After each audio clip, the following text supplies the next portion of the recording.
بونسوار عليكم، ان شاء الله تكونوا كامل بخير وعلى خير. اليوم جيناكم بوصفة بنينة تراديسيونيل وسهلة.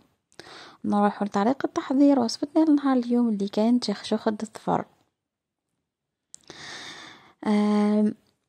نهار ندير لكم فيديو على طريقة تحضير الشخشوخة، كاين اللي يقصها بالظفر، كاين اللي يقصها بالمقص، كاين اللي بالموس. ليسونسيال كل واحد وش يحب.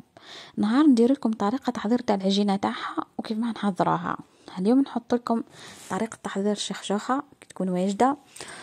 نروحوا نحضروا لاصوص تاعها. نحتاجوا بصل مرابي، ثوم، زيت، ملح، دجاج.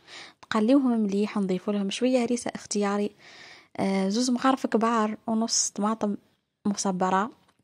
نقليوهم مليح لين يتحمر الدجاج مليح.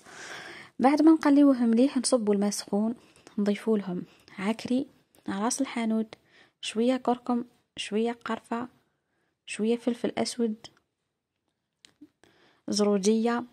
نخليو لاصوص تاعنا يطيب. هنا كي نجو راح نفوروا الشخشوخه نحطوا فيها الزيت. الملحه تكون ملحه الشخشوخه في العجينه تاعها. نحطوا زيت نفوراها.